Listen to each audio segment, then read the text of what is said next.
ઓસ્ટ્રેલિયામાં ભારતીય વિદ્યાર્થીઓ પર થયેલા હુમલાઓ બાદ વિદેશમાં ભણાવવા બાબતે વાલીઓ અને વિદ્યાર્થીઓમાં ચિંતા પ્રસરી હતી.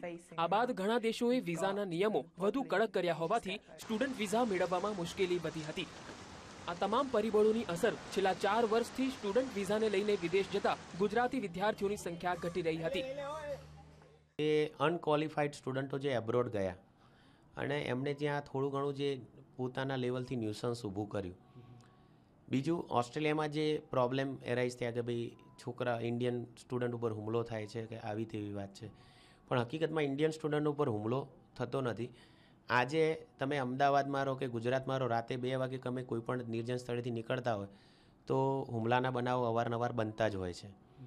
એવી રીતે તમે જ્યારે ઇનલીગલ જોબો કરી અને 2-3 વાગે જ્યારે તમારા ઘેર પરત ફરતા હોય તો ડ્રગિસ્ટ પબ્લિક કે દારૂડિયા લોકો તમારી જોડેથી કંઈ માગતા હોય અને જો તમે એને ના આપ્યો તો એ લોકો હુમલો કરે છે.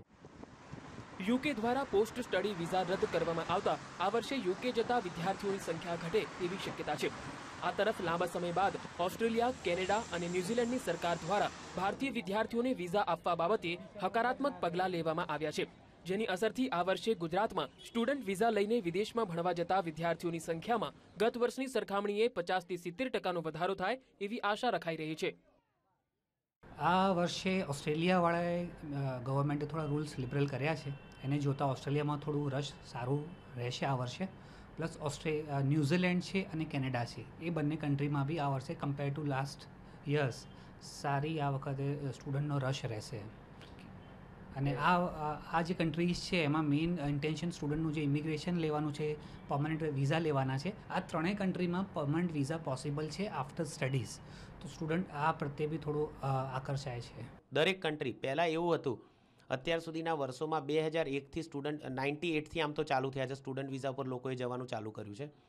તો જુદી જુદી કન્ટ્રીએ જુદા જુદા ટાઈમે ઓપન થયું છે.